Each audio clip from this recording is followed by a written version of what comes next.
നമസ്കാരം, സ്പന്ദനത്തിലോട്ട് സ്വാഗതം. ഇന്ന് നമ്മൾ സംസാരിക്കാൻ പോകുന്നത് ഡാൻസ് മൂവ്മെൻറ്റ് തെറപ്പിയെക്കുറിച്ചിട്ടാണ്. എൻ്റെ പേര് കൃഷ്ണേന്ദു.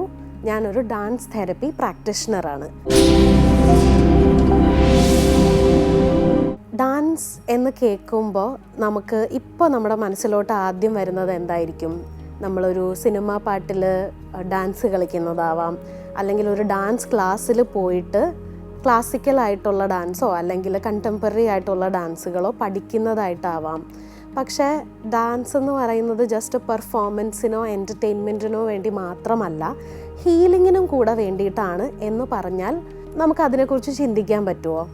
ഇപ്പോൾ ഡാൻസ് എന്ന് പറയുന്നൊരു കാര്യം ഇപ്പോഴത്തെ ഒരവസ്ഥയിലല്ലാതെ ഒത്തിരി പണ്ട് നമ്മൾ ഡാൻസ് എന്ന് ആലോചിക്കുമ്പോൾ നമ്മുടെ മനസ്സിൽ ആദ്യം വരുന്നത് എന്തായിരിക്കും? ചിലപ്പോൾ ഒരു ട്രൈബൽ സെറ്റിങ്ങിലെ ആൾക്കാർ അവരുടെ സന്തോഷത്തിലും സങ്കടത്തിലും ഡാൻസ് കളിക്കുന്നതാവാം. അതായത് ഇപ്പോൾ ഒരു ട്രൈബൽ സെറ്റിങ്ങിലാണെങ്കിൽ ലൈഫ് സൈക്കിൾ സെറിമണീസിൻ്റെ ഭാഗമായിട്ടാണ് ഡാൻസ് ഒരു പാർട്ടാവുന്നത്.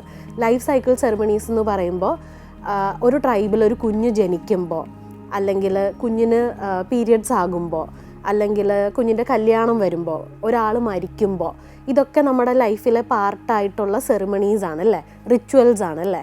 അപ്പം ഈ ഓരോ സന്തോഷമുള്ളതും സങ്കടമുള്ളതുമായിട്ടുള്ള റിച്വൽസിൻ്റെ പാർട്ടായിരുന്നു ഡാൻസ്.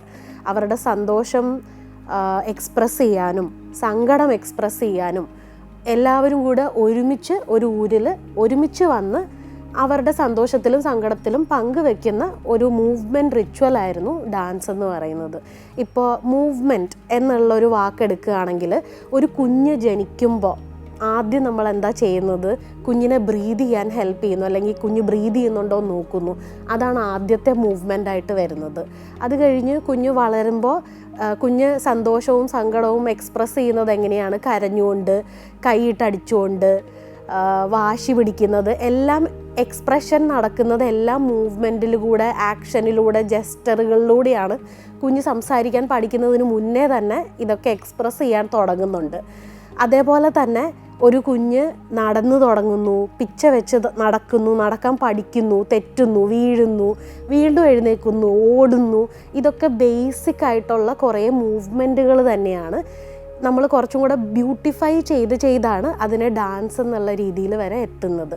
ഇപ്പം ഡാൻസും മൂവ്മെൻറ്റും അല്ലാതെ തന്നെ പല എക്സ്പ്രസീവ് ആയിട്ടുള്ള ആർട്ടുകളുണ്ട്, ആർട്ട് ഫോംസ് ഉണ്ട്. പെർഫോമിംഗ് ആർട്സ് എന്നൊക്കെ നമ്മൾ വിളിക്കുന്ന ഡാൻസ് ഉണ്ട്, ആർട്ട്, പടം വരയ്ക്കുന്ന ആ ആർട്ടുണ്ട്, ഡ്രാമയുണ്ട്, സ്റ്റോറി ടെല്ലിംഗ് ഉണ്ട്, മ്യൂസിക് ഉണ്ട്. അങ്ങനെ പല പെർഫോമിംഗ് ആർട്ട് ഫോംസ് ഉണ്ട്. ഇതെല്ലാം ഇതിൻ്റെ ഇൻറ്റൻഷൻ എന്നുള്ളത് സ്റ്റോറി ടെല്ലിംഗ് അല്ലെങ്കിൽ കമ്മ്യൂണിക്കേഷൻ എന്നുള്ളതായിരുന്നു. ഇപ്പം നമ്മളുടെ കമ്മ്യൂണിറ്റീസിൽ കൃഷി ചെയ്തിരുന്ന ആൾക്കാർ ഓരോ വായ്ത്താരകൾ ഉപയോഗിച്ചിരുന്നു പ്രൊഡക്ടിവിറ്റി കൂട്ടാനായിട്ട്, ഒരുമിച്ച് കൊയ്ത്ത് എടുക്കാനായിട്ട്, അല്ലെങ്കിൽ ഒരുമിച്ച് പണി ചെയ്യാനായിട്ട്, പ്രൊഡക്ടിവിറ്റി കൂട്ടാൻ, ഒരുമിച്ച് കാര്യങ്ങൾ ചെയ്യാനായിട്ട് വായ്ത്താരകൾ ഉപയോഗിച്ചിരുന്നു. ഇപ്പോഴും നമുക്ക് കോസ്റ്റൽ കമ്മ്യൂണിറ്റീസിലൊക്കെ പോവുകയാണെങ്കിൽ, രാവിലെ പോയി നോക്കുകയാണെങ്കിൽ, അവർ വഞ്ചി പിടിച്ച് മുന്നിലോട്ട് വലിക്കുമ്പോൾ അവരൊരുമിച്ച് ഓഹൈ എന്നൊക്കെ പറഞ്ഞുള്ള വായ്ത്താരികൾ കൊണ്ടിട്ടാണ് ആ ഒരു സംഭവം ചെയ്യപ്പോൾ മ്യൂസിക് എന്നുള്ളതും ആർട്ട് എന്നുള്ളതും ഡാൻസ് എന്നുള്ളതും ഡ്രാമ എന്നുള്ളതും ഒരു ഒരു പെർഫോമൻസ് അല്ലെങ്കിൽ എൻ്റർടൈൻമെൻറ്റ് ആസ്പെക്റ്റ് എന്നുള്ളതിനേക്കാളും കുറേ കൂടെ മീനിങ്ങും ഇൻറ്റൻഷനും ഉള്ള കാര്യങ്ങളായിരുന്നു. അപ്പം again coming back to movement, ഇപ്പോൾ ഒരു കുഞ്ഞ് ഇതേപോലെ നടക്കുന്നു, അത് ചെയ്യുന്നു, ഇത് ചെയ്യുന്നു, എക്സ്പ്രസ് ചെയ്ത് വളരെ കാര്യമായി, ഇപ്പോൾ ദേഷ്യമൊക്കെ വരുന്നൊരു കുട്ടിയാണെങ്കിൽ സാധനങ്ങൾ വലിച്ചെറിയുന്നു, അല്ലെങ്കിൽ കൈയും കാലൊക്കെ ഇങ്ങനെ വെക്കുന്നു, വളരെ കാര്യമായി എക്സ്പ്രസ് ചെയ്തുകൊണ്ടിരുന്ന് വളർന്നതാണ് കുട്ടികൾ അല്ലേ. ആ കുട്ടി ഒരു സ്കൂളിൽ പോയി എന്ന് വിചാരിക്കുക.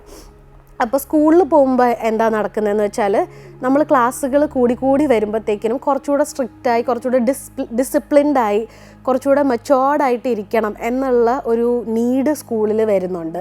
ഇപ്പോൾ എക്സാമ്പിൾ, ഇപ്പോൾ ഞാനൊരു 2 മണിക്കൂർ ഗെയിംസ് പീരിയഡിന് കിട്ടിയിട്ട് ഞാൻ ഓടി കളിച്ച് ഫുട്ബോളും അതും ഇതും എല്ലാം കളിച്ച് ഞാൻ തളർന്ന് ക്ലാസ്സിൽ തിരിച്ചു വന്നിരിക്കുകയാണ്. അപ്പോൾ തളർന്നിരിക്കുന്ന ഒരു കുട്ടി എങ്ങനെയായിരിക്കും ഇരിക്കുക? ചിലപ്പോൾ ചാരി ഇരിക്കുകയായിരിക്കും, അല്ലെങ്കിൽ ഡെസ്കിലോട്ട് കമന്ന് കിടക്കുകയായിരിക്കും. അപ്പോൾ ഇങ്ങനെ ഒരു കുട്ടിയുടെ നീഡ് എന്താ? ഒന്ന് റിലാക്സ്ഡ് ആയിരിക്കുക എന്നുള്ളതാണ്. പക്ഷേ ആ ഒരു സ്കൂൾ സ്പേസിൻ്റെ റിക്വയർമെൻറ്റ് എന്താ? അടുത്ത ക്ലാസ്സിൽ ടീച്ചർ വരും, അപ്പോൾ ഞാൻ ഡയറക്റ്റ് ഇങ്ങനെ സ്ട്രെയിറ്റ് ആയിട്ട് ഇരിക്കുക, അറ്റൻറ്റീവായിട്ട് ഇരിക്കുക എന്നുള്ളതാണ്. അപ്പോൾ ഈ ഒരു പ്രോസസ്സിലൂടെ നമ്മൾ കുട്ടികളെ പഠിപ്പിക്കുന്നത് is not to listen to our body. എൻ്റെ ബോഡിക്ക് ഇപ്പോൾ ക്ഷീണം തോന്നുന്നു എങ്കിലും ഞാൻ നിവർന്നിരുന്ന് അറ്റൻറ്റീവായി ഇരുന്നേ പറ്റുള്ളൂ എന്നുള്ള ഒരു റിക്വയർമെൻ്റാണ് നമ്മൾ വളർന്നു വരുന്ന സ്പേസസിൽ നമ്മളിൽ നിന്ന് എക്സ്പെക്റ്റഡ് ആയിട്ടുള്ളത്. അപ്പോൾ ഈ ഒരു പ്രോസസ്സിൽ സംഭവിക്കുന്നതെന്ന് വെച്ചാൽ വളരെയധികം ഇമോഷൻസ് വരുമ്പോൾ എക്സ്പ്രസ് ചെയ്തുകൊണ്ടിരുന്ന ഒരു കുട്ടി ആ ഇമോഷൻ ഒന്നും എക്സ്പ്രസ് ചെയ്യാൻ പറ്റാത്ത ഒരു അടച്ചിട്ട ഒരു സ്പേസിലോട്ട് വരുന്നു. ആ കുട്ടി ഒരു അഡൾട്ട് ആവുമ്പോഴും നമുക്ക് ഇതേപോലെ എക്സ്പ്രസ് ചെയ്യാൻ ബുദ്ധിമുട്ടാവുന്നു. നമ്മൾ കൂടുതലും ചെയ്യുന്നത് ഇതെല്ലാം കടിച്ചു പിടിച്ച് സപ്രസ് ചെയ്യുക എന്നുള്ളതാണ്. കാരണം മറ്റുള്ളവരെന്ത് വിചാരിക്കും എന്നുള്ളതുണ്ട്. ചില സ്പേസസിൽ എനിക്ക് ഇതൊന്നും എക്സ്പ്രസ് ചെയ്യാൻ പറ്റില്ലല്ലോ എന്നുള്ളൊരു ഇതുള്ളത് കൊണ്ട് നമുക്ക് പല കാര്യങ്ങളും നമ്മൾ എന്താണോ ശരിക്കും ആക്ച്വലി ഫീൽ ചെയ്യുന്നത് അത് എക്സ്പ്രസ് ചെയ്യാൻ പറ്റാത്ത സ്പേസുകളാണ് കൂടുതലും നമ്മുടെ ചുറ്റിനും ഉള്ളത്. അപ്പം ഈ എക്സ്പ്രസ് ചെയ്യാത്ത ഇമോഷൻസൊക്കെ എവിടെ പോകുന്നു, ഈ സപ്രസ് ചെയ്തതൊക്കെ എവിടെ പോകുന്നു എന്നുള്ളതാണ്. ഇതെല്ലാം കൂടിയിരിക്കുന്നത് നമ്മുടെ ബോഡിയിൽ തന്നെയാണ്, നമ്മുടെ ശരീരത്തിൽ തന്നെയാണ്. അപ്പം എക്സ്പ്രസ് ചെയ്തുകൊണ്ടിരുന്ന കുട്ടി ഒരു അഡൾട്ടായി എക്സ്പ്രസ് ചെയ്യാത്തൊരു അഡൾട്ടായി മാറുമ്പോൾ ഈ ഒരു പ്രോസസ്സിൽ നമ്മൾ വിട്ടുപോകുന്നത് ലിസ്ണിങ് ടു അവർ ബോഡി എന്നുള്ളതാണ്. എൻ്റെ ബോഡിക്ക് എന്താ വേണ്ടത്, എൻ്റെ ബോഡിക്ക് ഇപ്പോൾ എന്ത് തോന്നുന്നു, എനിക്കിപ്പോൾ എന്ത് തോന്നുന്നു എന്ന് നമ്മൾ ഒട്ടും മൈൻഡ്ഫുൾ അല്ലാതെ ജീവിതത്തിലൂടെ ഇങ്ങനെ ഒരു ഒട്ടപ്പാച്ചിലൂടെ ഇങ്ങനെ പോയിക്കൊണ്ടിരിക്കുകയാണ് നമ്മളിപ്പോൾ ചെയ്യുന്നത്. അപ്പം ചിലപ്പോൾ നമ്മൾ എല്ലാ ദിവസവും ചിലപ്പോൾ നമ്മൾ ബോഡി ലിസൺ ചെയ്യുന്ന ചില സാഹചര്യങ്ങളെന്ന് പറഞ്ഞാൽ നമുക്ക് ഭയങ്കരമായിട്ട് വിശക്കുമ്പോൾ ആയിരിക്കും. വിശക്കുമ്പോൾ നമ്മൾ we listen to our body and we do something. നമ്മൾ ഫുഡ് കഴിക്കുക, എന്തെങ്കിലും ചെയ്യും, അല്ലെങ്കിൽ ദാഹിക്കുന്നു, നമ്മൾ വെള്ളം കുടിക്കുന്നു. അപ്പം ഇതേപോലെ എനിക്ക് സന്തോഷം വന്നാൽ ഞാൻ വളരെ അഹഹഹ എന്ന് പറഞ്ഞ് അട്ടഹസിച്ച് ചിരിക്കാനുള്ള സ്പേസുകൾ എൻ്റെ ചുറ്റിനും ഉണ്ടോ? അല്ലെങ്കിൽ എനിക്കിപ്പോൾ വളരെയധികം സങ്കടം വരുന്നു എങ്കിൽ എനിക്ക് ഇരുന്ന് കരയാനുള്ള സ്പേസുകളുണ്ടോ? മറ്റുള്ളവരെന്ത് ചിന്തിക്കും എന്നുള്ളൊരു സ്പേസ് അല്ലാതെ ഓക്കെ ഇത് സേഫാണ് കരയാൻ, അല്ലെങ്കിൽ സേഫാണ് എക്സ്പ്രസ് ചെയ്യാൻ എന്നുള്ള രീതിയിൽ നമുക്ക് എക്സ്പ്രസ് ചെയ്യാനുള്ള സ്പേസസ് ഉണ്ടോ എന്നുള്ള കുറച്ച് ക്വസ്റ്റ്യൻസാണ് ഈ കാര്യങ്ങളൊക്കെ പറയുമ്പോൾ തോന്നുന്നത്. നമ്മൾ കുഞ്ഞിൻ്റെയും അഡൾട്ടിൻ്റെയും ഒക്കെ കാര്യം പറഞ്ഞു. ഇപ്പോൾ ഒരു കുഞ്ഞ് ഉറക്കം ഉണരുമ്പോൾ നമ്മൾ ആദ്യം കുഞ്ഞ് ചെയ്യുന്നത് എന്തായിരിക്കും? ഒന്ന് സ്ട്രെച്ച് ചെയ്യുക, ഒന്ന് നിവർന്ന് നിൽക്കുക, അല്ലെങ്കിൽ ഒന്ന് കിടന്നുകൊണ്ട് തന്നെ ഒന്ന് ഞെളിയുക എന്നുള്ളതായിരിക്കും. നമ്മൾ പണ്ടൊക്കെ കുറേ ആൾക്കാർ, നമ്മളാണെങ്കിലും എഴുന്നേൽക്കുമ്പോൾ ആദ്യം ചെയ്യുന്നത് സ്ട്രെച്ച് ചെയ്യുക, ഒന്ന് കർട്ടനൊക്കെ മാറ്റി സൂര്യപ്രകാശമൊക്കെ കൊള്ളുക എന്നുള്ള ചില കാര്യങ്ങളായിരിക്കാം. ഇപ്പം നമ്മൾ എന്താ ചെയ്യുന്നത്? ഇപ്പം നമ്മൾ ഉണരുന്നുണ്ട്, അലാം ഓഫ് ചെയ്യാനായിട്ട് നമ്മൾ ഫോൺ എടുക്കും, എന്നിട്ട് ഫോൺ നോക്കി കുറേ നേരം കിടക്കും, എന്നിട്ടാണ് നമ്മൾ എഴുന്നേൽക്കുന്നത്. ഈ ഒരു പ്രോസസ്സിൽ നമ്മൾ സ്ട്രെച്ച് ചെയ്യുന്നില്ല, നമ്മളൊന്നും ചെയ്യുന്നില്ല, നമ്മൾ നോട്ടീസ് ചെയ്യുന്നില്ല ഇന്ന് എൻ്റെ ബോഡിക്ക് എന്ത് ഫീൽ ചെയ്യുന്നു, എനിക്കെന്ത് ഫീൽ ചെയ്യുന്നു എന്നൊന്നും നമ്മൾ നോട്ടീസ് ചെയ്യുന്നില്ല. നമ്മൾ വളരെ ഡിസ്ട്രാക്റ്റഡ് ആയിട്ടുള്ളൊരു ലൈഫ് സ്റ്റൈലിലാണ് നമ്മളിപ്പോൾ പോയിക്കൊണ്ടിരിക്കുന്നത്. അപ്പം ഇതൊക്കെ പറയുന്നതിൻ്റെ ഇൻറ്റൻഷൻ എന്ന് വെച്ചാൽ നമ്മൾ കുറച്ചുകൂടെ പോസ് ചെയ്ത് നമ്മളെ തന്നെ റെഗുലേറ്റ് ചെയ്യാൻ ഹെൽപ്പ് ചെയ്യാനുള്ള കുറച്ച് കാര്യങ്ങളാണ് ഇനിയുള്ള എപ്പിസോഡ്സിൽ നമ്മൾ പറയാൻ പോകുന്നത്. എസ്പെഷ്യലി ഡാൻസ് മൂവ്മെൻറ്റ് തെറപ്പിയിലൂടെ നമുക്ക് എന്ത് ചെയ്യാൻ പറ്റും എന്നുള്ളതിനെക്കുറിച്ചാണ് നമ്മൾ സംസാരിക്കാൻ പോകുന്നത്. അപ്പോൾ ഇന്നത്തെ എപ്പിസോഡ് തുടങ്ങിയപ്പോൾ നമ്മൾ പറഞ്ഞത് ഡാൻസ് എന്താണ്, മൂവ്മെൻറ്റ് എന്താണ് എന്നുള്ളതാണ്. ഇതിനകത്ത് ഒരു ടേമും കൂടെ ഉണ്ട്, തെറപ്പി എന്താണ് എന്നുള്ളത് നമുക്കൊന്ന് അതിനെക്കുറിച്ച് സംസാരിക്കാം. ഇപ്പോൾ നമ്മൾ ടോക്ക് തെറപ്പി അല്ലെങ്കിൽ കൗൺസിലിംഗ് എന്നുള്ളത് നമുക്ക് എല്ലാവർക്കും അറിയാവുന്നൊരു ടേമാണ്. നമുക്ക് എന്തെങ്കിലും മാനസികമായിട്ടുള്ള ബുദ്ധിമുട്ട് പേഴ്സണലി വരികയാണെങ്കിൽ നമ്മളൊരു കൗൺസിലറിൻ്റെ അടുത്ത് പോയിട്ട് അതിനെക്കുറിച്ച് സംസാരിക്കുന്നു എന്നുള്ള രീതിയിൽ നമുക്ക് എല്ലാവർക്കും കൗൺസിലിംഗ് എന്താണ് എന്നുള്ളത് അറിയാം. അതുപോലെ തന്നെ കൗൺസിലിംഗ് എന്ന് പറയുന്നത് ടോക്ക് തെറപ്പിയാണ്. നമ്മുടെ ബുദ്ധിമുട്ടുകൾ നമ്മൾ വെർബലൈസ് ചെയ്ത്, അതായത് വാക്കുകളിലൂടെ വേറൊരാൾക്ക് പറഞ്ഞ് മനസ്സിലാക്കാനും അല്ലെങ്കിൽ എൻ്റെ സങ്കടങ്ങൾ ഞാൻ പറഞ്ഞു തീർക്കാനും ശ്രമിക്കുന്ന ഒരു രീതിയാണ് കൗൺസിലിംഗ് എന്ന് പറയുന്നത്. അപ്പോൾ ഡാൻസ് തെറപ്പി അല്ലെങ്കിൽ മൂവ്മെൻറ്റ് തെറപ്പി എന്നുള്ളൊരു സ്പേസിലോട്ട് വരുമ്പം ആലോചിച്ച് നോക്കൂ, ചില കാര്യങ്ങൾ നമുക്ക് വാക്കുകളിലൂടെ പറയാൻ പറ്റാത്ത ഫീലിങ്ങുകളില്ലേ, അതെങ്ങനെ നമ്മൾ പ്രോസസ്സ് ചെയ്യും എന്നുള്ളതാണ്. എക്സാമ്പിൾ, ഇപ്പോൾ ചില കേസസ് നമ്മളുടെ അടുത്ത് വരുന്നത് ബോഡിയിൽ ഭയങ്കരമായ ആങ്സൈറ്റി ഉണ്ട്, ടെൻഷനുണ്ട്, ചില സ്ഥലങ്ങളിൽ ഭയങ്കരമായ ടെൻഷനുണ്ട്, ബോഡിയിൽ തന്നെ സ്റ്റിഫ്നെസ് ഉണ്ട്. അതെൻ്റെ ടെൻഷൻ കൂടുമ്പോഴാണ് എനിക്ക് സ്റ്റിഫ്നെസ് കൂടുന്നത്. അല്ലെങ്കിൽ ബോഡി ബേസ്ഡ് ട്രോമയോ വയലൻസോ എക്സ്പീരിയൻസ് ചെയ്തിട്ടുള്ള ആൾക്കാർ, ഇപ്പം ഗാർഹിക പീഡനം അനുഭവിച്ചിട്ടുള്ള ആൾക്കാർ, അല്ലെങ്കിൽ എന്തെങ്കിലും ഒരു അബ്യൂസ് ഹിസ്റ്ററി ഉള്ള ആൾക്കാരൊക്കെ ആണെങ്കിൽ അവർക്ക് ഉണ്ടായിട്ടുള്ളത് ബോഡി ബേസ്ഡ് ആയിട്ടുള്ളൊരു ട്രോമയാണ്. നമ്മുടെ ബോഡിയിലാണ് അത് കൂടുതലും എഫക്റ്റ് ചെയ്തേക്കുന്നത്, നമ്മുടെ മൈൻഡിൻ്റെ അത്രയും തന്നെ. അപ്പം അങ്ങനെയുള്ള കേസസിൽ ചിലപ്പോൾ നമ്മൾ ഒത്തിരി എത്രത്തോളം നമ്മൾ വർത്തമാനം പറയുന്നു അല്ലെങ്കിൽ തെറപ്പി എടുക്കുന്നു എന്നുള്ളത് ചിലപ്പോൾ വർക്ക് ചെയ്യാൻ ചാൻസ് ഇല്ല. കാരണം നമ്മുടെ ബോഡി എന്നുള്ളൊരു എലമെൻറ്റിനെ നമ്മളവിടെ എടുക്കുന്നില്ല എന്നുള്ളതാണ്. എൻ്റെ ബോഡിക്ക് ഈ ഒരു എക്സ്പീരിയൻസ് കഴിഞ്ഞിട്ട് എന്ത് തോന്നുന്നു, എന്ത് ഫീൽ ചെയ്യുന്നു എന്നുള്ള ഒരു ആസ്പെക്റ്റ് നമ്മൾ എടുക്കാതെ ഇത് സംസാരിച്ചു പോയി എന്ന് പറഞ്ഞതുകൊണ്ട് ചിലപ്പോൾ എല്ലാവർക്കും അതിലൊരു ഹീലിംഗ് കിട്ടണം എന്നില്ല. അപ്പോൾ അങ്ങനത്തെ കേസസിലാണ് നമ്മൾ കൂടുതലും ഡാൻസ് അല്ലെങ്കിൽ മൂവ്മെൻ്റ് എന്ന് ഉള്ള ആസ്പെക്ട്സ് എടുക്കുന്നത്. നമ്മൾ ആദ്യം ഡാൻസ് മൂവ്മെൻ്റ് എന്നൊക്കെ പറയുമ്പോൾ നമ്മൾ വിചാരിക്കുന്നത് നമ്മളെല്ലാവരും ഒരുമിച്ച് നിന്ന് ഡാൻസ് കളിക്കുന്നു, നമുക്ക് വി ഫീൽ ഓക്കെ, കുഴപ്പമില്ല, this is A stress relief എന്നുള്ള രീതിയിൽ ആയിരിക്കും നമുക്ക് ആദ്യം ഇത് കേൾക്കുമ്പോൾ തോന്നുന്നത്. പക്ഷെ അങ്ങനെയല്ല, ഇത് കുറച്ചും കൂടെ ഡീപ്പായിട്ട് കുറച്ചുകൂടെ സബ് കോൺഷ്യസ് ആയിട്ട് വരെ പോകാൻ പറ്റുന്ന ഒരു സൈക്കോതെറപ്പിയാണ് ഡാൻസ് മൂവ്മെൻറ്റ് തെറപ്പി എന്നുള്ളത്. അപ്പം ഇങ്ങനെയുള്ള കേസസ് നമ്മളുടെ അടുത്ത് വരികയാണെങ്കിൽ നമ്മൾ കൂടുതലും മൂവ്മെൻറ്റ് യൂസ് ചെയ്തിട്ടാണ് കാര്യങ്ങൾ അല്ലെങ്കിൽ തെറപ്പി എന്നുള്ള ഒരു ആസ്പെക്റ്റിലോട്ട് പോവാറ്. ഇപ്പം നമ്മൾ വിചാരിക്കും മൂവ്മെൻറ്റും ഡാൻസും തമ്മിലുള്ള വ്യത്യാസം എന്താണെന്നുള്ളതും കൂടെ ഇതിനകത്ത് പറയാം. ഇപ്പം ഞാൻ പറയുമ്പോൾ എൻ്റെ കൈ യൂസ് ചെയ്യുന്നു അല്ലെങ്കിൽ ഞാൻ എൻ്റെ തലയാട്ടുന്നു എന്നുള്ളത് ഒരു മൂവ്മെൻറ്റാണ്. ഇത് നമുക്ക് ഡാൻസിൽ ഉപയോഗിക്കാം, പക്ഷേ അതിന് ചില ചിട്ടകളുണ്ട്, അല്ലെങ്കിൽ ഇങ്ങനെ ചെയ്യാവുള്ളൂ എന്നുള്ളതുകൊണ്ട് മൂവ്മെൻറ്റ് എന്നുള്ളൊരു എലമെൻറ്റിലോട്ട് വരുമ്പം ജഡ്ജ്മെൻ്റ് ഇല്ല. നമ്മളുടെ ഈ സ്പേസിൻ്റെ പ്രത്യേകത എന്ന് പറയുന്നത് നമ്മൾക്ക് എന്ത് മൂവ്മെൻ്റ് ആണോ ചെയ്യാൻ തോന്നുന്നത് അത് നമുക്ക് ചെയ്യാം, ജഡ്ജ് ചെയ്യണ്ട. വേറെ ആൾ നമ്മളെ ജഡ്ജ് ചെയ്യില്ല, നമ്മളും നമ്മളെ ജഡ്ജ് ചെയ്യില്ല എന്നുള്ളൊരു രീതിയിൽ നമുക്ക് മൂവ് ചെയ്യാനായിട്ട് പറ്റുന്നൊരു സ്പേസാണ് ഈ ഡാൻസ് മൂവ്മെൻറ്റ് തെറപ്പിയുടെ സ്പേസ് എന്ന് പറയുന്നത്. അപ്പം ഇങ്ങനെ ബോഡി ബേസ്ഡായിട്ട് ബുദ്ധിമുട്ടുകളുള്ള ആൾക്കാർ സാധാരണ ചെയ്യുന്നത്, ഇപ്പോൾ എനിക്ക് ഭയങ്കര ടെൻഷനുണ്ട്, സ്ട്രെസ്സുണ്ട് എന്നൊക്കെ തോന്നുന്ന ചില ആൾക്കാർ ചെയ്യുന്നത് ഒന്നുകിൽ നടക്കാൻ പോവാം, അല്ലെങ്കിൽ യോഗ ചെയ്യാം. ഇതൊക്കെ നമ്മുടെ ബോഡിയെ ഒന്ന് റെഗുലേറ്റ് ചെയ്യാൻ, മൈൻഡിനെയും റെഗുലേറ്റ് ചെയ്യാൻ ഹെൽപ്പ് ചെയ്യുന്ന മൂവ്മെൻറ്റ് ബേസ്ഡ് ആയിട്ടുള്ള ആക്ടിവിറ്റീസാണ്. തെറപ്പി എന്നുള്ളൊരു സ്പേസിലോട്ട് വരുമ്പം നമ്മളൊരു പ്രാക്ടീഷണറോ തെറപ്പിസ്റ്റോ ഉണ്ടാവും നമ്മളെ ഗൈഡ് ചെയ്യാൻ എന്നുള്ളതാണ്. ഇപ്പം നമ്മൾ കൗൺസിലിങ്ങിന് പോകുമ്പം നമ്മളുടെ മുന്നിലൊരു കൗൺസിലർ ഉണ്ടാവും.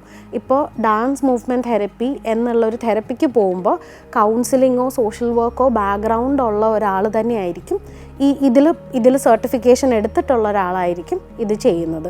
അല്ലെങ്കിൽ ഈവൻ ഒരു ഡാൻസർ ആണെങ്കിൽ പോലും ഇതിൻ്റെ സർട്ടിഫിക്കേഷൻ എടുത്തിട്ടുണ്ടെങ്കിൽ നമുക്ക് ആ സ്പേസ് ഹോൾഡ് ചെയ്യാൻ പറ്റുന്നതാണ്. അപ്പോൾ ഇന്ത്യ അല്ലെങ്കിൽ കേരളം എന്നുള്ള ഒരു സ്ഥലം എടുക്കുകയാണെങ്കിൽ നമുക്ക് തന്നെ നമ്മളുടേതായിട്ടുള്ള ഒത്തിരി ഡാൻസ് ഫോംസ് ഉണ്ട്. ഇപ്പോൾ കേരളത്തിൽ തന്നെയാണെങ്കിൽ കഥകളിയുണ്ട്, മോഹിനിയാട്ടം ഉണ്ട്, തമിഴ്നാട്ടിലോട്ട് പോകുകയാണെങ്കിൽ ഭരതനാട്യം ഉണ്ട്, മുകളിലോട്ട് പോകുകയാണെങ്കിൽ കുച്ചിപ്പുടി ഉണ്ട്, കഥക് ഉണ്ട്. അങ്ങനെ ഒത്തിരി ഡാൻസ് ഫോംസ് ഉള്ള ഒരു കൺട്രിയാണ് നമ്മളുടേത്. അപ്പം നമ്മളുടെ ഡാൻസ് ഫോംസിൽ തന്നെ ഒത്തിരി തെറപ്യൂട്ടിക് എലമെൻറ്റ്സ് ഉണ്ട്. നമ്മൾ ഭരതനാട്യം എന്നുള്ളൊരു ഡാൻസ് ഫോം എടുക്കുകയാണെങ്കിൽ ഭരതനാട്യവും യോഗയിലുള്ള പല ആസനാസുമായിട്ട് റിലേറ്റഡ് ആയിട്ട് ഉള്ള കുറേ അടവുകളുണ്ട്. അപ്പം നമ്മൾ ചില ആൾക്കാർ ബുദ്ധിമുട്ട് തോന്നുന്ന സമയങ്ങളിൽ, അല്ലെങ്കിൽ നമ്മൾ ഓൾറെഡി ഒരു ഡാൻസ് ക്ലാസ്സിൽ പഠിക്കുന്ന ഒരു സ്റ്റുഡൻ്റ് ആണെങ്കിൽ നമ്മൾ കുറേയൊക്കെ നമ്മൾ ഈ ഒരു ഡാൻസ് ക്ലാസ്സിൽ പോകുമ്പോൾ തന്നെ ഓക്കെ, ചില ആൾക്കാർ പറഞ്ഞു കേട്ടിട്ടുണ്ട് എൻ്റെ ഒരു സ്ട്രെസ് റിലീഫിൻ്റെ സ്ഥലമാണ് ഡാൻസ് ക്ലാസ്. ഡാൻസ് ക്ലാസ്സിൽ പോയിട്ട് വരുമ്പോൾ നമ്മളൊന്ന് റിലാക്സ്ഡ് ആവും. അല്ലെങ്കിൽ ഇപ്പോൾ ഞാൻ ഓടാൻ പോകുന്നു, നടക്കാൻ പോകുന്നു, അല്ലെങ്കിൽ ജിമ്മിൽ പോകുന്നു എന്നുള്ള ഒരാളാണെങ്കിൽ അത് കഴിഞ്ഞ് ഞാനൊന്ന് റിലാക്സ്ഡ് ആവും എന്നുള്ളതാണ് ഈ ഒരു മൂവ്മെൻറ്റ് ആക്ടിവിറ്റി നമ്മൾ ചെയ്യുമ്പോൾ നമുക്ക് ഫീൽ ചെയ്യുന്നത്, അല്ലെങ്കിൽ നമ്മൾക്ക് അതിൽ നിന്ന് കിട്ടുന്ന ഒരു കാര്യം. അപ്പോൾ ഇത് നമ്മൾ സ്വന്തമായി നമ്മളുടെ സെൽഫ് കെയറിന് വേണ്ടി ചെയ്യാൻ പറ്റുന്ന കുറച്ച് കാര്യങ്ങളാണ് ഈ പറഞ്ഞ സംഭവങ്ങളൊക്കെ മൂവ്മെൻറ്റ് ബേസ്ഡ് ആയിട്ടുള്ളത്. അപ്പോൾ തെറപ്പി എന്നുള്ളൊരു ആസ്പെക്റ്റിൽ വരുമ്പം ഇതെല്ലാം കൂടെ കമ്പൈൻ ചെയ്ത് വേണമെങ്കിൽ നമുക്ക് സെൽഫ് കെയർ എന്നുള്ള രീതിയിൽ ചെയ്യാം. അല്ലെങ്കിൽ മൂവ്മെൻറ്റ് ബേസ്ഡ് ആയിട്ട് ചെയ്യാം, അല്ലെങ്കിൽ ഇപ്പോൾ കൗൺസിലിംഗ് എന്നുള്ളൊരു ആസ്പെക്റ്റ് ഉണ്ടെങ്കിൽ നമ്മുടെ അടുത്ത് വരുന്ന ആളുടെ നീഡ് ബേസ് ചെയ്തും നമുക്കത് ചെയ്യാം. എനിക്കിവിടെ ട്രിവാൻഡ്രത്ത് നവം എന്ന് പറഞ്ഞിട്ടൊരു സ്പേസ് ഉണ്ട്. നവം ഈ എക്സ്പ്രസീവ് ആർട്ട് തെറപ്പി അല്ലെങ്കിൽ ഡാൻസ് മൂവ്മെൻറ്റ് തെറപ്പി വെച്ച് പല ടൈപ്പ് ഓഫ് സെഷൻസ് എടുക്കുന്ന ഒരു സ്പേസാണ്. അപ്പം നമ്മൾ ഇതിനകത്ത് ഓഫർ ചെയ്യുന്നൊരു പ്രോഗ്രാം എന്ന് പറയുന്നത് കുറച്ച് ആൾക്കാർക്ക് ഒരുമിച്ച് വന്ന് ആഴ്ചയിൽ ഒരിക്കൽ വന്നിരിക്കാൻ പറ്റുന്നൊരു സപ്പോർട്ട് സർക്കിൾ പോലെയുള്ള സ്പേസസ് ആണ് കൂടുതലും ഓഫർ ചെയ്യുന്നത്. നമ്മൾ ഒറ്റയ്ക്ക് ജീവിക്കുന്ന ആൾക്കാരല്ല അല്ലേ, we are all social beings. We need support from each other. എനിക്കൊരു ബുദ്ധിമുട്ട് വന്നാൽ ഞാൻ ഒറ്റയ്ക്കിരുന്ന് അതിനെ റെഗുലേറ്റ് ചെയ്യുന്നതിനേക്കാളും 1-2 പേര് എൻ്റെ അടുത്ത് പറയുകയാണ്, ഓക്കെ സാരമില്ല പോട്ടെ എല്ലാം ശരിയാവും, അല്ലെങ്കിൽ ഞാനും കൂടെ ഉണ്ട്, ഞങ്ങൾക്ക് മനസ്സിലാവുന്നുണ്ട് എന്നൊരാൾ നമ്മളോട് പറയുകയാണെങ്കിൽ നമുക്ക് കുറച്ചുകൂടെ റിലീഫ് തോന്നില്ലേ. അപ്പോൾ ആ ഒരു കമ്മ്യൂണിറ്റി എന്നുള്ളൊരു ആസ്പെക്റ്റ് വളരെ ഇമ്പോർട്ടൻ്റ് ആണ് നമ്മുടെ ഹീലിങ്ങിന്, നമ്മുടെ മെൻ്റൽ ഹെൽത്തിനും ഫിസിക്കൽ ഹെൽത്തിനും എല്ലാം. അപ്പോൾ ഈ ഡാൻസ് മൂവ്മെൻറ്റ് തെറപ്പിയിൽ നമ്മൾ കൂടുതലും ഞാൻ പഠിച്ചിട്ടുള്ള കോഴ്സ് വെച്ചിട്ട് കൂടുതലും ഫോക്കസ് ചെയ്യുന്നത് ഗ്രൂപ്പ് തെറപ്പിയിലാണ്. അപ്പോൾ നമ്മൾ കമ്മ്യൂണിറ്റി ആൾക്കാർക്ക് ഒരുമിച്ചിരുന്ന് ജഡ്ജ്മെൻ്റ് ഇല്ലാത്തൊരു സ്പേസിൽ നമ്മുടെ ബുദ്ധിമുട്ടുകൾ പറയാനും മൂവ്മെൻറ്റിലൂടെയും ആർട്ടിലൂടെയും മ്യൂസിക്കിലൂടെയും നമ്മുടെ ബുദ്ധിമുട്ടുകളും അല്ലെങ്കിൽ സന്തോഷങ്ങളും എക്സ്പ്രസ് ചെയ്യാനും ഉള്ളൊരു സ്പേസാണ് നവത്തിൽ ഓഫർ ചെയ്യുന്നത്. അപ്പോൾ നമ്മൾ ഡാൻസ് ക്ലാസ്സും ഡാൻസ് തെറപ്പി എന്നുള്ളൊരു സ്പേസും തമ്മിലുള്ള വ്യത്യാസം എന്താണ് എന്നുള്ളത് പറയുകയാണെങ്കിൽ കുറച്ചും കൂടെ നമുക്കൊരു ക്ലാരിറ്റി കിട്ടും ഇതെന്താണെന്ന്. ഇന്ന് ഈ ഒരു സെഷൻ കഴിയുമ്പോൾ നമ്മൾക്ക് വേണ്ടി കുറച്ച് കാര്യങ്ങൾ നോട്ടീസ് ചെയ്യാൻ തുടങ്ങാം. ഇന്ന് നമ്മൾ സംസാരിച്ചതിൻ്റെ മേജറായിട്ടുള്ളൊരു കാര്യം എന്ന് വെച്ചാൽ നമ്മുടെ ശരീരത്തിനെ അല്ലെങ്കിൽ മൈൻഡിനെ ലിസൺ ചെയ്യുക, ഒന്ന് കേൾക്കുക എന്നുള്ളതാണ്. വിശപ്പ് വരുമ്പോഴും എന്തെങ്കിലും സ്പെസിഫിക് വേദന വരുമ്പോഴും മാത്രമല്ല, അല്ലാതെയും ഇടയ്ക്കിടയ്ക്ക് നമ്മുടെ ബോഡിയായിട്ട് ചെക്ക് ഇൻ ചെയ്യുക. രാവിലെ എഴുന്നേൽക്കുമ്പോഴോ അല്ലെങ്കിൽ നമുക്ക് ഭയങ്കരമായ ഓവർവെൽംഡ് ആയിട്ടുള്ള ഫീലിങ്സ് വരുമ്പോഴോ ഒന്ന് കണ്ണടച്ചിരുന്ന് എൻ്റെ ബോഡിയിലോട്ട് തിരിച്ചു പോവുക. എൻ്റെ ബോഡിയിൽ ഇപ്പോൾ എനിക്ക് എന്താണ് ഫീൽ ചെയ്യുന്നത്, എൻ്റെ ശരീരത്തിൽ ഏത് പാർട്ടിലാണ് എനിക്ക് കൂടുതൽ സ്റ്റിഫ്നെസ്സോ അല്ലെങ്കിൽ അൺകംഫർട്ടബിളോ ആയിട്ട് എനിക്ക് തോന്നുന്നത് എന്നുള്ളതൊന്ന് നോട്ടീസ് ചെയ്യുക, അവിടെ ഒന്ന് റിലീസ് ചെയ്യാനായിട്ട് ശ്രമിക്കുക. ഇതൊന്നും ചെയ്തില്ലെങ്കിലും നമ്മൾ കുഞ്ഞിലെ ചെയ്തിരുന്ന കുറച്ച് കാര്യങ്ങളിലോട്ടെങ്കിലും തിരിച്ചു പോവാം. നേരത്തെ പറഞ്ഞില്ലേ, ഒരു കുഞ്ഞ് രാവിലെ എഴുന്നേൽക്കുമ്പോൾ ആദ്യം ചെയ്യുന്നത് ഒന്ന് നന്നായി സ്ട്രെച്ച് ചെയ്യുക എന്നുള്ളതായിരിക്കും എന്നുള്ളത്. നമുക്കും നമ്മുടെ ഫോണിലോട്ട് കൈ പോകുന്നതിന് മുന്നേ ആദ്യം ഒന്ന് ഉണർന്നതിന് ശേഷം നന്നായി ഒന്ന് സ്ട്രെച്ച് ചെയ്തതിന് ശേഷം നമുക്ക് ബാക്കി കാര്യങ്ങളിലോട്ട് കടക്കാൻ ശ്രമിക്കാം. ഇന്നത്തെ സെഷൻ ഇത്രയേ ഉള്ളൂ. അപ്പോൾ നമുക്കിനി സ്പന്ദനത്തിൻ്റെ അടുത്ത എപ്പിസോഡിൽ കാണാം. നമസ്കാരം. സ്പന്ദനത്തിൻ്റെ പുതിയ എപ്പിസോഡിലേക്ക് ഏവർക്കും സ്വാഗതം. എൻ്റെ പേര് വിഷ്ണു. തിരുവനന്തപുരം ജില്ലയിലെ കിള്ളിപ്പാലത്ത് ബെസ്റ്റ് 1 ക്ലബ് എന്ന ഒരു മാർഷൽ ആർട്സ് അക്കാഡമി നടത്തി വരികയാണ്. ഇന്ന് ഞാൻ നിങ്ങളെ പരിചയപ്പെടുത്തുന്നത് ഊഷു എന്ന ആയോധന കലയെക്കുറിച്ചാണ്. ഊഷു എന്ന് കേൾക്കുമ്പോൾ ഇന്ന് കേരളത്തിൽ എല്ലാവർക്കും അറിയപ്പെടുന്ന ഒരു ഗെയിമാണ്. സ്കൂൾ ഗെയിംസ്, യൂണിവേഴ്സിറ്റി, അസോസിയേഷൻ, അങ്ങനെ പല ഗെയിമുകളിലും ഇന്ന് മുൻതൂക്കത്തിൽ നിൽക്കുന്ന ഒരു ആയോധന കലയാണ് ഊഷു. ഊഷു എന്നതൊരു ചൈനീസ് ആയോധന കലയാണെന്നും മറ്റുള്ളവർക്ക് എല്ലാവർക്കും അറിയാം. അതുപോലെ ഇത് കുൻഫുവിൻ്റെ ഒരു സ്പോർട്സ് വകഭേദമാണ് ഊഷു. ഇപ്പോൾ ഇന്ന് ഞാൻ നിങ്ങളെ പരിചയപ്പെടുത്തുന്നത് സാൻഷു. അതായത് ഊഷുവിൽ 2 വകഭേദങ്ങളുണ്ട്, ഒന്ന് സാൻഷു, ഒന്ന് തൗലു. ഇതിൽ ഇന്ന് നിങ്ങളെ പരിചയപ്പെടുത്തുന്നത് സാൻഷു. സാൻഷു എന്ന് പറയുന്നത് ചൈനീസ് വേർഡാണ്. സാൻ എന്ന് പറഞ്ഞാൽ 3, ഷു എന്ന് പറഞ്ഞാൽ കല, അതായത് യുദ്ധകല എന്നാണ് അറിയപ്പെടുന്നത്. പറയുന്നത് പോലെ തന്നെ ഇതൊരു യുദ്ധമാണ്. 2 പേർ തമ്മിലുള്ള പോരാട്ടമാണ് സാൻഷു. ഇതിന് ഒരുപാട് വർഷത്തെ ചരിത്രം പറയാനുണ്ട്. കുൻഫു ഏകദേശം 5000 വർഷങ്ങളോളം പഴക്കമുള്ള കുൻഫു ഇതൊരു സ്പോർട്സ് ആയി മാറ്റുവാൻ വേണ്ടി ചൈനീസ് ഗവൺമെൻറ് ഒരുപാട് ചിന്തിച്ചുവെങ്കിലും അതിനൊരു പോൺവഴിയായിട്ടാണ് ഒരു സ്പോർട്സ് ഈവൻ്റ് ഉണ്ടാക്കാൻ വേണ്ടി ചൈനീസ് ഗവൺമെൻറ് തീരുമാനിക്കുകയും 1948 കാലഘട്ടങ്ങളിൽ എല്ലാ ചൈനീസ് മാസ്റ്റേഴ്സിനെയും വിളിച്ചു കൂട്ടി അവർ ഇതിനൊരു പുതിയൊരു തലമുണ്ടാക്കി. അതാണ് ഊഷു. ഊഷു എന്ന് പറയുന്നത് തന്നെ വു എന്ന് പറയുന്നതും യുദ്ധം, നേരത്തെ പറഞ്ഞത് തന്നെ ഷു എന്ന് പറഞ്ഞ കലയുമാണ്. ഇതിനെ കൊണ്ടുവരാൻ വേണ്ടി, അതായത് ഈ സാൻഷു കൊണ്ടുവരാൻ വേണ്ടി എല്ലാ മാസ്റ്റേഴ്സും കൂടി ഒരു ചേർന്നെടുത്ത തീരുമാനത്തിലൂടെ ഒരു സ്പോർട്സ് കലാരൂപം ഉണ്ടാക്കുകയും ചെയ്തു. ഇന്നത് ഏഷ്യൻ ഗെയിംസ്, ഒളിമ്പിക്കിൽ 2028 ഒളിമ്പിക്കിൽ വരുമെന്ന് പ്രതീക്ഷിക്കുന്നുണ്ടെങ്കിലും ഇപ്പോൾ world games, Asian games, south Asian games, ഇന്ന് ഇന്ത്യയിലെ national games university games, school games, association games, police എന്നീ മേഖലകളിൽ ഇന്ന് ഊഷു നിലനിൽക്കുന്നുണ്ട്. അപ്പോൾ നമുക്ക് ഇന്ന് സാൻഷു പരിചയപ്പെടാം. സാൻഷുവിൻ്റെ ഓരോ മെത്തേഡിലോട്ട് നമുക്കിന്ന് കാണിച്ചു തരുന്നതായിരിക്കും. അതിനുവേണ്ടി നമുക്ക് ആദ്യം വേണ്ടത് ഏതൊരു ആക്ടിവിറ്റീസും തുടങ്ങുന്നതിന് മുമ്പ് വാമപ്പ് സ്റ്റാർട്ട് ചെയ്യേണ്ടി വരും. നമുക്ക് വാമപ്പിലോട്ട് കിടക്കാം. അപ്പോൾ നമുക്ക് സാൻഷു എന്താണെന്നുള്ളത് പരിചയപ്പെടാം.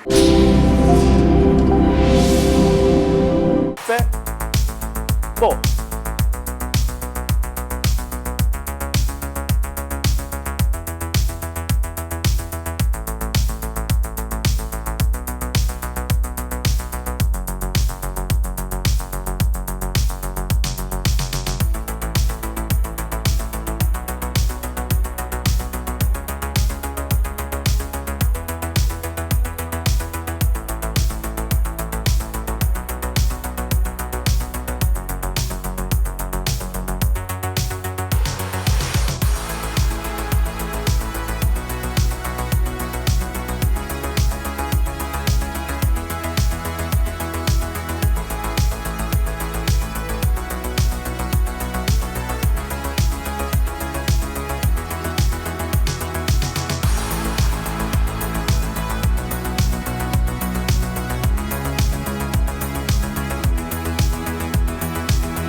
ഇന്ന് നമ്മൾ കണ്ടത് സാൻഷുവിൻ്റെ ബേസിക് വാമപ്പുകളാണ്. ഇനി വരും ദിവസങ്ങളിൽ സാൻഷു എന്താണ്, സാൻഷു എങ്ങനെ നമുക്ക് പഠിച്ചു തുടങ്ങാം, സാൻഷുവിൻ്റെ പഠന രീതിയെക്കുറിച്ചും മറ്റു എപ്പിസോഡുകളിൽ നമുക്ക് കാണാം.